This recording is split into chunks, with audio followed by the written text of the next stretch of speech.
Black Star Pirate Radio. Across Brooklyn Heights, the dial sits at 69 Fahrenheit under clear. Airflow is south-southwest at about 9 miles per hour. Across Brooklyn Heights, the dial sits at 69 Fahrenheit under clear skies. Airflow is south-southwest at about 9 miles per hour. This is TogeeVision, where the self-worth is structural, not contingent, and we're always calibrating our internal compass. The UK's new Prime Minister is cutting business rates for pubs, a move framed as a cost of living lifeline. Yet the underlying tension remains. Who truly benefits from this structural adjustment? This measure, reducing the uniform business rate by 75% for retail, hospitality, and leisure properties for the next fiscal year, primarily exposes smaller independent pubs with rateable values under £51,000. Larger chains often negotiate bespoke agreements, potentially widening the competitive gap rather than leveling it. Imagine the local pub, the third place where community narratives are woven over a pint. This intervention feels less like fortifying that cultural cornerstone and more like a temporary patch, a fleeting signal on a deeper systemic fracture. We're not seeing a re-architecture of the tax system, just a temporary relief valve. Anansi, your observation about the temporary patch speaks directly to our framing. When we assert unwavering autonomy, we demand solutions that address structural integrity, not just surface-level symptoms. Is this a genuine attempt at building resilient civic architectures, or merely a political performance? Precisely. The concrete fact is that while the 20% cut sounds significant, it's a one-year measure. It affects primarily small to medium-sized pubs, clubs, and venues in England. Those affected are the operators struggling with post-pandemic debt, rising energy costs, and inflation, as well as the local communities who rely on these spaces. However, it also impacts local councils, who derive a portion of their funding from business rates. Patching in a caller, the contrarian. You're on the signal. Togee, this is Sarah from Manchester. Cutting business rates sounds good, but doesn't that just shift the tax burden elsewhere? Who ultimately pays for this lifeline if local councils suddenly have less revenue for essential services like street cleaning or libraries? Copy that, bringing it back to the main thread. Sarah, your discernment is sharp. You're integrating logic and emotion, seeing beyond the immediate relief. An alternative strategy could involve a targeted community pub fund offering direct grants, ensuring local councils don't lose vital funds and can continue supporting essential services. This would be a more precise architectural intervention, rather than a broad brush stroke. Our next move is to monitor how many independent pubs actually manage to reinvest this saving into long-term resilience, rather than just delaying closure. The true measure of its success lies in whether it fosters sustainable growth and community well-being, or simply props up an ailing system. Kaylin, that's the core question. Does it build or just defer collapse? The sovereign architect understands that true support fortifies the foundation, not just polishes the facade. Indeed. The larger economic architecture of the UK still needs examination, where such measures can feel like rearranging deck chairs on a ship with a structural leak. Coffee's cold. Doesn't matter. The signal is warm, and the board is reading clean.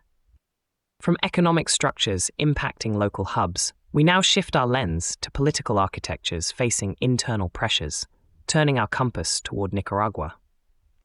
In Nicaragua, the Congress announces a work plan to suspend elections, generating a profound structural tension around democratic provenance and the consent of the governed.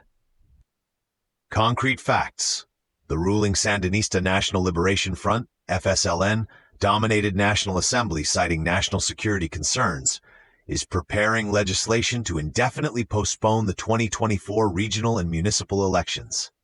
This move directly exposes all opposition parties, civil society organizations, and an estimated 4.7 million registered voters to the erosion of their fundamental civic autonomy.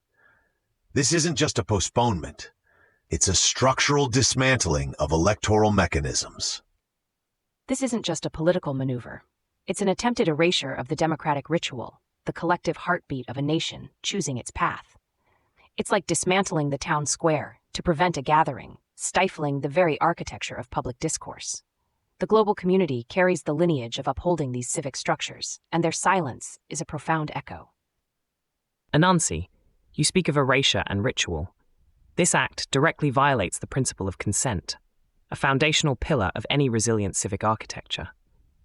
It's a blatant disregard for the internal compass of a nation's populace.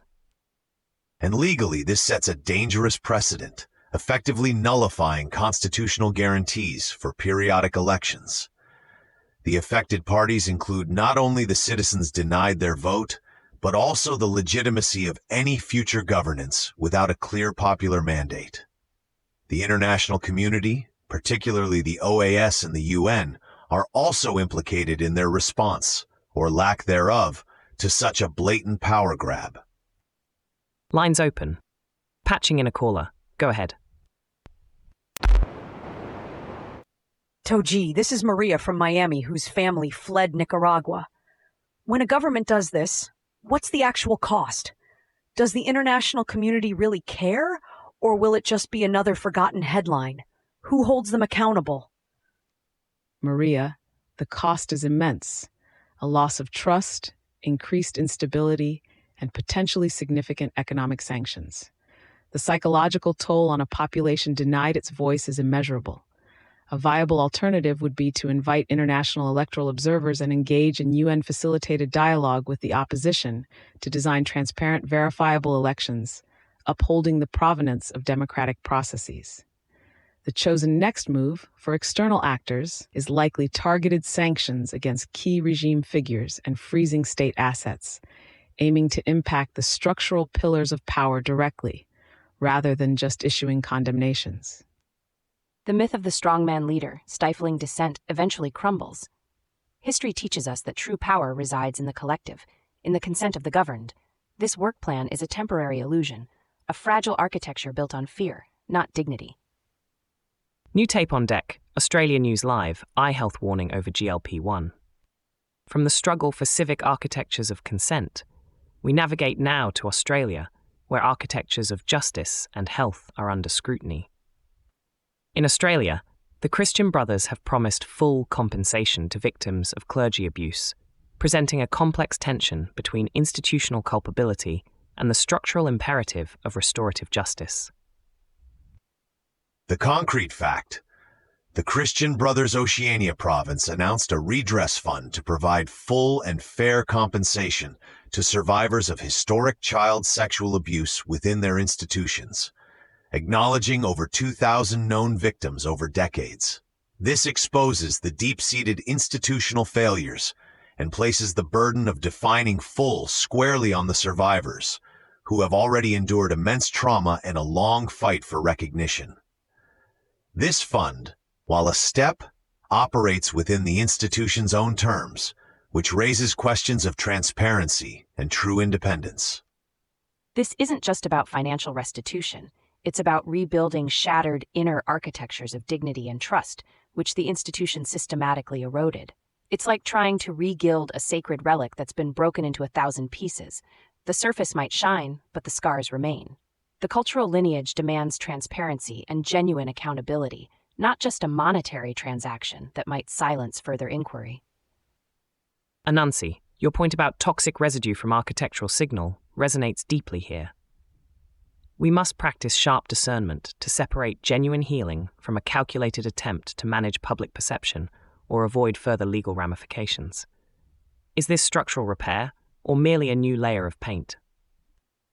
The affected individuals are, first and foremost, the survivors and their families, who are navigating lifelong trauma.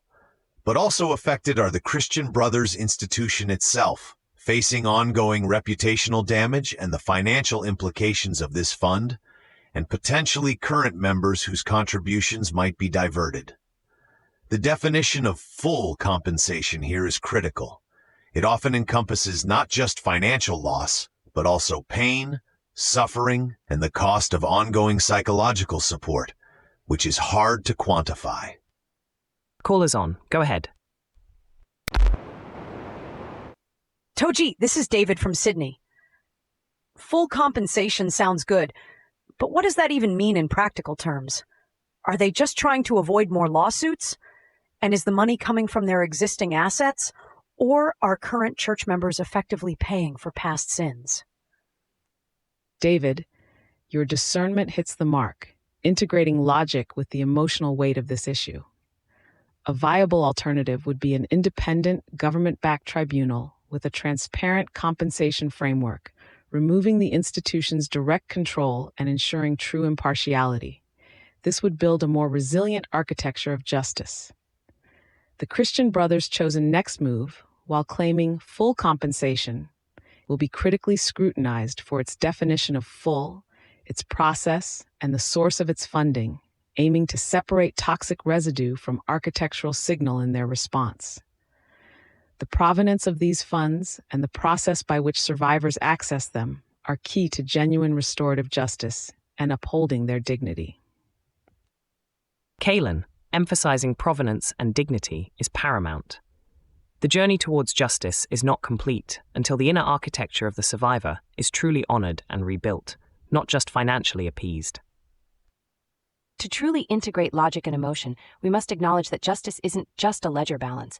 It's a profound realignment of moral and ethical structures. From these profound attempts at structural repair and ethical accounting, we bring our internal compass back to base. And that's a wrap on this segment. Remember, the signal is always clearer when you demand full context and transparency. Your internal compass is your best guide. Stay tuned. Next up, we're diving into the Black Star Radio program archives. Stay sovereign, architects. We'll be right back. Play the next move. Black Star Pirate Radio. Continue the signal at TogeeVision.com. Tune in. Sparks and Stories. Gig Passport.